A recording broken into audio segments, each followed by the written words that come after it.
So I've just been potting on the sweet corn starts, and because there's 2 kernels to each cell, I was struggling to separate them until Magic Mix showed us the magic tickly hand method of doing it. And you just got to be very, very gentle and rub the soil off, or you can dip them into a bucket of water, a lukewarm bucket of water, not too cold because it'll shock them, but and it rinses the soil off and it separates the roots out a lot easier.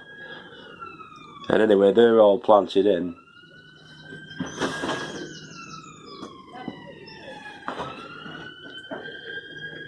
Into the 9cm ones, and they've been watered in. So it's just a quick one tonight, really, just to show you what a little bit of rain and a quite a sustained week-long period of sun can do.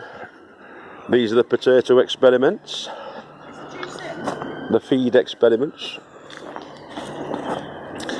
As you can see, the grow more's not doing, for foliage anyway, the grow more's not doing too spectacular.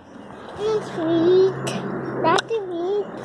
It's not a weed, that's a potato plant. They're all potato plants, these. Look at the chicken pellets. Organic chicken pellets. This one. Bloodfish and bone. What are you doing there? Oh, look at all these peas there bouncing along. We'll have to get some netting over them now. Some more peas. I know, there's hundreds, isn't there? That's what we want. There's loads of peas. There'll be loads of peas, won't there? What are you saying? Snap peas? I think they're Clevedon Wonder.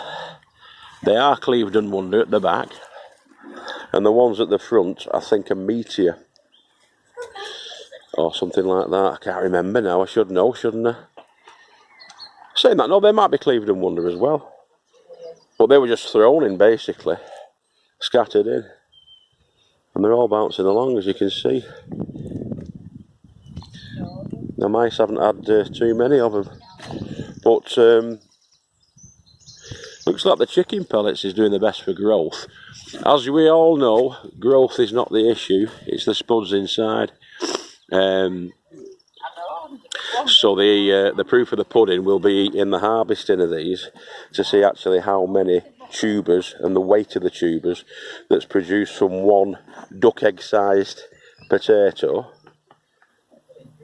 with 3 chits on, because that's all that these have had. They've all had the same duck egg sized potatoes with 3 chits. These are the Red Duke of York, which are the first 6 that you can see there. So we've got 2 buckets of grow more. That one's not doing anything at the moment. 2 buckets of the chicken pellets, organic chicken manure, and then the bloodfish and bone on the end. And what are you doing on that? And the same setup here, bloodfish and bone, chicken pellets, and Ulster, these are Ulster prints with the grow more. So 6 Ulster prints and 6 Red Duke of York we've got in there. He's just been to his first gymnastics lesson, hasn't he? Yeah, that big one there. Tots Gymnastics. So these ones are your Ulster prints as well. The Ulster prints seem to be bouncing along quicker than everything else, to be honest with you. But these are the ones that we've got in the earthed up beds. And then we've got the Red Dukes in here. They're starting to come through. The Red Dukes. And the Red Dukes carry on up until, I think, about here. Now, I will have to look back at the video for this, because when I did them, I did label them up like that, but the winds got hold of them and blown them away. In fact, I think the label's there.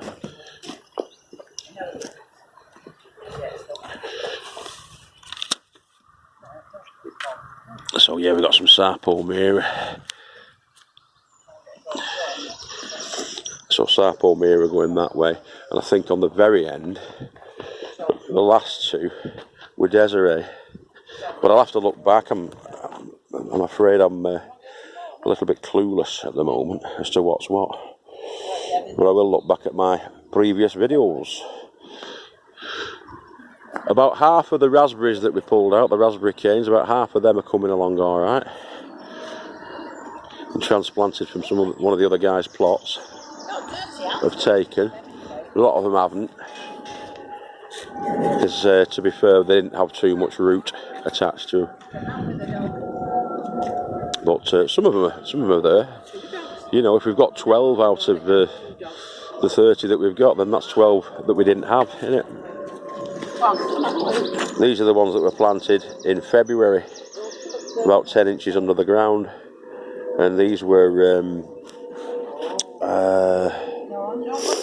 I forget again. I'll have to look back at that.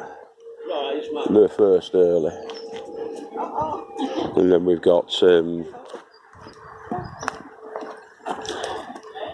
Desiree in here and Morsar Palmyra in here. Yeah, so our cauliflowers and cabbages are coming along nice. These don't seem to be suffering at the moment for being left outside and uncovered by nets. The spinach is in a little bit of shock because obviously the temperature's dropped a little bit and it was inside the greenhouse. But I suspect that the pak choi will be romping along because it likes a cool temperature. It's relatively frost resistant actually, pak choi. Joy choy, that one. Pak choy, joy choy. Onions and garlic. And there, that's coming along nice, all looking good. Again, we've got red cabbage and we've got the Swedes down the side. They've all perked up, they've all lifted their arms up in the air waving at you. They're doing alright. The thing with the rain and the heat, the sun that we've had, is where there are weed seeds, you're going to get your weeds, aren't you? And you can see there, in the space of 2 days since last time I came down, there wasn't a single weed inside these beds, but now they're coming through. They're banging up. The bindweed's been coming through as well at the back there.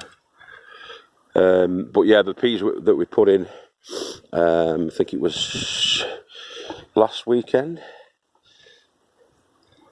or the weekend before last, they're starting to come through. They, again, will need to be caged or netted. What's up, little boy? You ready for going? Okay. I'll only be a minute now.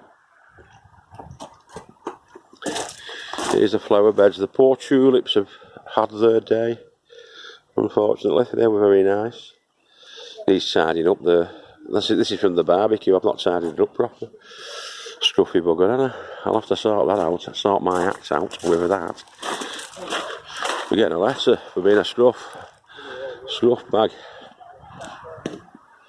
So we've got plenty of potatoes on this year. We've got tons. We've got loads in them buckets up there. We've got some more down there.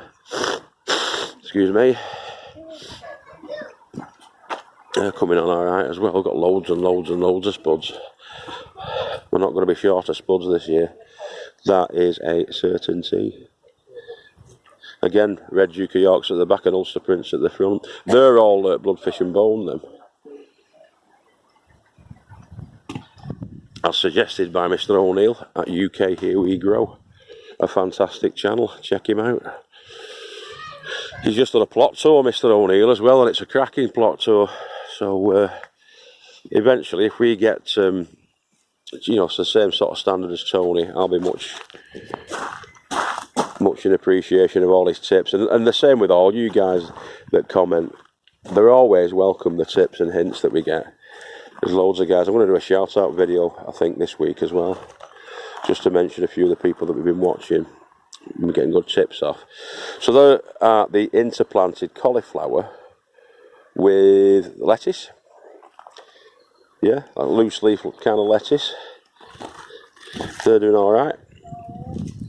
And that's broccoli, or rather calabrese, with the same setup, with the lettuce interplanted.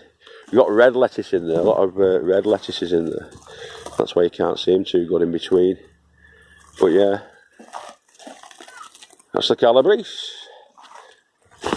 Let's have a look in here, see what's going on inside the other greenhouse, the original greenhouse. That giant pumpkin is getting more and more giant by the day, as you can see.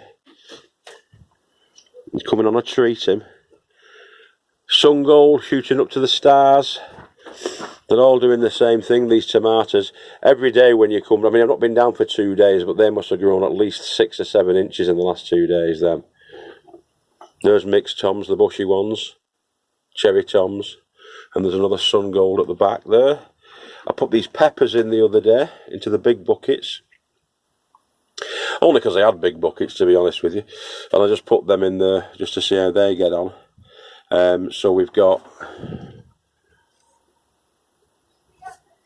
the bull's horns ones there, and then we've got the sweet pepper capsicums, and we've got another capsicum there, and there, and then another bull's horn.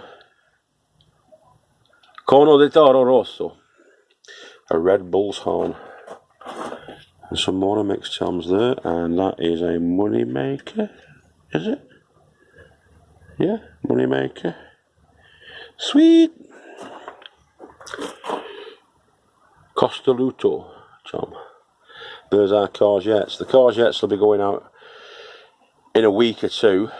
Hopefully they'll be fine in here until then. And there's Tasha's spaghetti squash. Some of Tasha's spaghetti squash that are planted on, potted on into there. So yeah, cool, isn't it? Yeah, so happy days.